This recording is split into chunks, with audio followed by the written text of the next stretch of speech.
তো hello guys, welcome to my channel Rasel Explainer. তো আজকের আমাদের ফিন্ড ব্রে হোয়াইটের জন্মদিন। আর যদি তিনি আজকের বেঁচে থাকতেন তাহলে তার বয়স হতো 37 বছর, কিন্তু দুর্ভাগ্যবশত তিনি আজ আর জীবিত নেই। তো রাসেল এক্সপ্লেনারের তরফ থেকে আমাদের ফিন্ড ব্রে হোয়াইটকে হ্যাপি বার্থডে। তো এবার আসা যাক নিউজ ভিডিওতে। তোমরা লুক গ্যালোস আর কার্ল অ্যান্ডারসন মানে দ্য ওসি অরিজিনাল ক্লাবকে তো তোমরা চেনোই।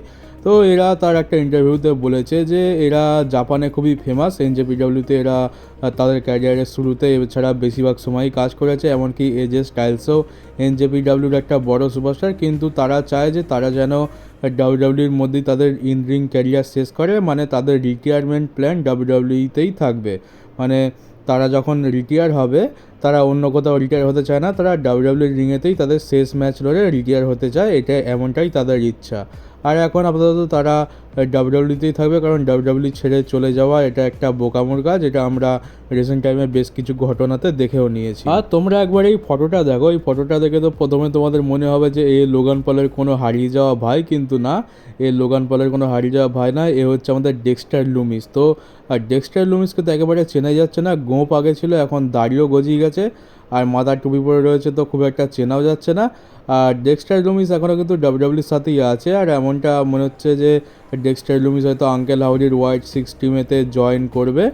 আর এখন ডেক্সটার লুমিসের একটা রিসেন্ট টাইমে ফটো এসছে, তো দেখা যাক ডেক্সটার লুমিস আসে কিনা। তবে ডেক্সটার লুমিস এখন আগের থেকে অনেকটাই চেঞ্জ হয়ে গেছে বলতে হবে। আর আমরা যেমনটা জানি যে এই সপ্তাহে যে স্ম্যাকডাউনটা হবে, সেই স্ম্যাকডাউনটা আর ঠিক তার পরের দিনই king and queen of the ring premium live event Saudi আরবে হতে চলেছে। আর তার জন্য ট্রিপল এইচ এখন সৌদি আরবে পৌঁছেও গেছে, আর সেটা তিনি টুইট করে একটা ফটোর মাধ্যমে জানিয়েছেন। তোমরা এখানে সেই ফটোটা দেখতেই পাচ্ছ। তো এবার আসা যাক র্যান্ডি অর্টনের একটা ইন্টারভিউ নিয়ে। এই ইন্টারভিউতে র্যান্ডি অর্টন তার ইনজুরি চলাকালীন অনেক সমস্যার সম্মুখীন হয়েছিল সেই সম্বন্ধে বলেছেন। তো সবার প্রথমে তিনি বলেন যে র্যান্ডি অর্টনের যে নিউরোলজিস্ট ছিল তিনি বলে দিয়েছিলেন যে র্যান্ডি অর্টনের আর রেসলিং করা উচিত নয়। র্যান্ডি অর্টন খুবই ভালো একটা ক্যারিয়ার কাটিয়েছে, কিন্তু যদি সে তার বাকি জীবনটা ব্যথা বেদনা ছাড়া ভালোভাবে সুস্থভাবে কাটাতে চায় তাহলে কিন্তু ব্যাক সার্জারি করার পর তার আর রেসলিং করা উচিত হবে না। তো এই কথাটা জানার পর র্যান্ডি অর্টন খুবই কষ্ট পেয়েছিল। সে ইনজোর্ড হওয়ার পর প্রথম 6 মাস খুবই মেন্টালি আর ফিজিক্যালি ভুগেছেন, কারণ এক তো ইনজোর্ড, তারপরে তাকে এটাও বলে দেওয়া হয় যে সে আর রেসলিং করতে পারবে না। কিন্তু শেষ পর্যন্ত র্যান্ডি অর্টন হার মানেনি। 6 মাস পর সে আবার ঘুরে দাঁড়ায়, আর সে অনেক অন্যান্য ডক্টরকেও দেখিয়েছে, তারপর সে তার ব্যাকে মাল্টিপল সার্জারি করায়। আর শেষ পর্যন্ত তিনি অনেক ট্রেনিং করেন, অনেক মানে কি বলতে অনেক পরিশ্রম করেন। আর কিছু এমএমএ ফাইটারদের সাথে তিনি যোগাযোগ করেন, তাদের থেকে পরামর্শ নেন যে কী করা উচিত কী করা উচিত নয়, তাদের থেকে অনেক কিছু জ্ঞান অর্জন করেন। আর শেষ পর্যন্ত তিনি তার পরিশ্রম আর জেদের ফলে আবার ডাব্লিউডব্লিউ রিংয়ে রিটার্ন করেছেন। আর এখন আবার তিনি আগের থেকেও বলতে হয় আগের থেকেও ভালো চেহারা নিয়ে রিটার্ন করেছেন, আর আগের থেকেও ভালোই লড়ছেন। মানে আমরা সেই পুরনো র্যান্ডি অর্টনের কিছু ঝলক দেখতে পাচ্ছি এই র্যান্ডি অর্টনের মধ্যে। তো দেখতে গেলে র্যান্ডি অর্টনের ক্যারিয়ার পুরোপুরি শেষ হয়েই গেছিলো, কিন্তু র্যান্ডি অর্টন হার মানেনি, আর তিনি আবার তার মনের জোর আর জেদের কারণে ফিরে এসেছেন, যেটা দেখে আমাদের খুবই ভালো লাগছে। কারণ আমাদের childhood hero Randy Orton, the wiper Randy Orton, মাত্র ইনজুরির কারণে ডাব্লিউডব্লিউ রিং থেকে রিটায়ার হয়ে যাবে এটা তো আমরা কেউই দেখতে চাই না। আর এখন র্যান্ডি অর্টন আমাদের মাঝখানে আছে আর আমাদেরকে এখনও এন্টারটেন করে যাচ্ছে, যেটা দেখে আমরা খুবই খুশি। আর তোমরা সকলে হন্স ওয়াগালকে তো চেনোই। হন্স ওয়াগাল সেই ছোট্টখাট্টো বেঁটে খাটো আমাদের মজাদার মানুষ হন্স ওয়াগাল, যাকে আমরা ডাব্লিউডব্লিউতে অনেক এন্টারটেনিং সেগমেন্টের মধ্যেও দেখেছি। তো সেই হন্স ওয়াগাল তার একটা ইন্টারভিউতে এটা বলেছে যে রেসলম্যানিয়া 24-এ ডাব্লিউডব্লিউর অরিজিনালি প্ল্যান ছিল যে ফিনলির সাথে ভিন্স ম্যাকম্যান ম্যাচ লড়বে ডাব্লিউডব্লিউ চ্যাম্পিয়নশিপের জন্য। তো হ্যাঁ, তোমরা ঠিক শুনেছো, ফিনলি তখন ডাব্লিউডব্লিউ চ্যাম্পিয়ন ছিল আর ভিন্স ম্যাকম্যান তাকে চ্যালেঞ্জ করার কথা ছিল। এটাই ডাব্লিউডব্লিউর অরিজিনালি প্ল্যান ছিল, কিন্তু লাস্ট মোমেন্টে গিয়ে সেই প্ল্যানটা চেঞ্জ হয়ে যায় আর আমরা ভিন্স ম্যাকম্যানকে ডাব্লিউডব্লিউ চ্যাম্পিয়নশিপের জন্য লড়তে দেখতেও পাই। তো ভিন্স ম্যাকম্যান কোম্পানির মালিক হওয়ার সাথে সাথে ডাব্লিউডব্লিউ স্টোরি লাইনকে ইন্টারেস্টিং করার জন্য নিজেকে প্রায় উৎসর্গ করেছেন। তিনি আগেকার যুগে তো নিজেকে প্রচণ্ড বেশি ইনভলভ করতেন, যেমন Stone Cold Steve Austin, Bret হার্টের মতো স্টোরি লাইনে, অনেক স্টোরি লাইনে তিনি নিজেকে ইনভলভ করেছেন। এছাড়া রিসেন্ট টাইমে আমরা দেখেছি যে তিনি 2015 সালের দিকে রোমান রেন্সের স্টোরি লাইনে, এছাড়া অস্টিন থিওরি স্টোরি লাইনে একেবারে লাস্টের দিকে তিনি ইনভলভ হয়েছিলেন, কিন্তু তারপরে তার কিছু উল্টো পাল্টা কাজের খবর জানা যায়, আর তারপরে সে ভিন্স ম্যাকম্যানের কী হাল হয়েছে সেটা তো আমরা দেখেই নিয়েছি। তবে সেটাকে যদি বাদ দেওয়া যায়, সেটা তার পার্সোনাল লাইফ, সেটাকে যদি বাদ দেওয়া যায়, তবে তিনি একজন কোম্পানির মালিক হিসাবে কিন্তু ডাব্লিউডাব্লিউকে একটা আলাদা লেভেলে নিয়ে গেছে, এটা মানতেই হবে। আর তিনি এটা ভালোভাবে জানতেন যে একটা স্টোরিকে কীভাবে ইন্টারেস্টিং করতে হয় আর ফ্যান্সদের অ্যাট্রাকশান কী করে গ্র্যাব করতে হয়। তো এটাও একটা বেশ ক্রিয়েটিভ যে অ্যাঙ্গেল, যেটা আমরা রেসলম্যানিয়া 24 দেখতে পাইনি, তবে অরিজিনালি প্ল্যান এমনটাই ছিল। আর এর পরের নিউজ হচ্ছে আমাদের রেসলিং লেজেন্ড দ্য আইকন স্টিংয়ের যে ছেলে আছেন স্টিভেন বর্ডান, তিনিও প্রফেশনাল রেসলার হতে চান, আর তিনি এখন তার রেসলার হওয়ার জন্য ট্রেনিংও শুরু করে দিয়েছেন। এখন তিনি ট্রেনিং করছেন আর ভবিষ্যতে তিনি তার বাবার মতোই একজন প্রফেশনাল রেসলার হতে চান। তো ভবিষ্যতে আমরা স্টিংয়ের ছেলেকে আমরা ডেফিনেটলি ডাব্লিউডাব্লিউতে কিংবা অন্য কোনো রেসলিং কোম্পানিতে দেখতে পাবো। আমার তো মনে হয় ডাব্লিউডাব্লিউতে একদিন না একদিন স্টিংয়ের ছেলে আসবে, কারণ আমার মনে হয় না যে AEWতে স্টিং তার ছেলেকে পাঠাবে, কারণ স্টিংও ভালোভাবে বোঝে যে AEWর অবস্থা কী।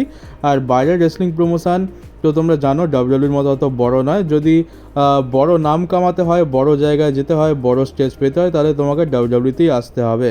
তো আর কিছু বছরের মধ্যে হয়তো আমরা স্টিংয়ের ছেলেকেও ডাব্লিউডাব্লিউতে ডেবিউ করতে দেখতে পাবো। আর এবার কথা বলা যাক একটা কন্ট্রোভার্সাল নিউজ নিয়ে। কন্ট্রোভার্সাল এই জন্যই বলছি যে ব্যাপারটা হচ্ছে যে এই যে স্ম্যাকডাউনটা হয়েছে, সেই স্ম্যাকডাউনে কিন্তু কোডি রোডস আর লোগান পলের কন্ট্রাক্ট সাইনিং ছিল, কিন্তু তার সত্ত্বেও এমনটা আমরা দেখতে পাচ্ছিলাম যে সবথেকে বেশি ভিউয়ারশিপ এসছে নায়া জ্যাক্স ভার্সেস জেড কার্গিলের ম্যাচটা থেকে।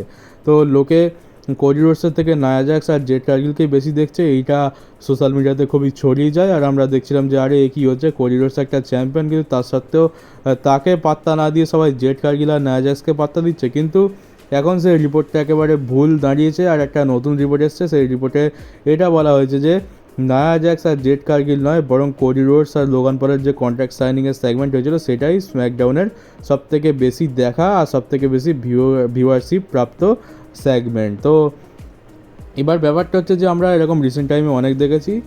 আর বিষয়টা কি হয়েছে যে রোমান রেন্সের যে ফ্যান্সরা রয়েছে, বা যাদেরকে বলতে পারো যে যারা কোডি রোডসকে দেখতে পারে না, যারা কোডি রোডসকে পছন্দ করে না, তাদের মধ্যে বেশিরভাগই তো রোমান রেন্সের ফ্যান, কারণ তারা এখন এটা হজম করতে পারেনি যে কোডি রোডস রোমান রেন্সকে হারিয়ে দিয়েছে। তো যাকে সেটা তো পরের অন্য কথা। তো তারা কোডি রোডসের এগেনস্টে অনেক কিছুই ছড়াচ্ছে। আর কিছুদিন আগে এমনটা আমরা দেখছিলাম যে সোশ্যাল মিডিয়াতে, কিংবা এখনও সেটাই চলছে, সোশ্যাল মিডিয়াতে এমনটা দেখা যাচ্ছে যে সবাই কোডি রোডসকে বোরিং বলা শুরু করে দিয়েছে, বলছে যে তো বোরিং চ্যাম্পিয়ন, একে আমরা দেখতে চাই না। তো বেসিক্যালি সেগুলো হচ্ছে রোমান রেন্সের ফ্যান। আর যেহেতু সোশ্যাল মিডিয়াতে বা পুরো ওয়ার্ল্ডে রোমান রেন্সের ফ্যানদের সংখ্যা অনেক বেশি, তাই কোডি রোডসকে এটা ফেস করতে হচ্ছে। কিন্তু শুধুমাত্র সোশ্যাল মিডিয়াতেই আমরা এমনটা দেখতে পাচ্ছি যে লোক কোডি রোডসকে বোরিং বলছে। আর আমরা যখন ডাব্লিউডাব্লিউ এরিনাতে শো দেখতে পাচ্ছি, সেখানে কিন্তু আমরা দেখছি যে কোডি রোডসকে আগে যেমনভাবে সাপোর্ট করা হতো, এখনও কিন্তু তেমনই সাপোর্ট করা হচ্ছে। তো শুধুমাত্র সোশ্যাল মিডিয়াতেই কোডি রোডসের জন্য হেট ছড়ানো হচ্ছে। আর এখন এই যে কোডি রোডস ভিউয়ারশিপ নিয়ে আসতে পারছে না, কোডি রোডস বিজনেসে লস করাচ্ছে, এই জিনিসটাও কিন্তু বলতে গেলে কোডি রোডসে হেটাররাই ছড়াচ্ছে। তো সোশ্যাল মিডিয়া এক আর বাস্তব জীবনে আর এক, সেটা আমরা দেখতে পাচ্ছি। তো আমি তো বলবো যে এখন কোডি রোডসকে এরকম আরও অনেক কিছু ফেস করতে হবে। এটা তো মাত্র দুখানা উদাহরণ, কারণ সে একটা অনেক বড় কাজ করেছে আর অনেক বড় একজন সুপারস্টারকে হারিয়েছে, যার ফ্যান বেস বলতে গেলে পৃথিবীতে অনেক বেশি। তো মেন কথা হচ্ছে যে সোশ্যাল মিডিয়াতে ট্রোল হোক বা যাই হোক, এরিনাতে লোক যাই পারে বলুক, ডাব্লিউডাব্লিউ তো বিজনেসে লাভ হওয়ারই কথা, আর ডাব্লিউডাব্লিউর বিজনেসে কিন্তু এখন ভালোই লাভ হচ্ছে। তো এখন তোমরা কোডি রোডসকে বেশ ভালোই পুশ পেতে দেখতে পাবে। তো চলো গাইজ, এই ছিল আজকে নিউজ ভিডিও। কেমন লাগলো কমেন্ট বক্সে অবশ্যই জানিও। নতুন থাকলে চ্যানেলটাকে সাবস্ক্রাইব করে নোটিফিকেশন বেলটাকে অন করে দিও, আর পারলে ভিডিওটাকে একটু শেয়ারও করে দিও। তো চলো গাইজ, দেখা হবে তোমাদের সাথে আমার এরকমই আরেকটা WWE নিউজ ভিডিও নিয়ে।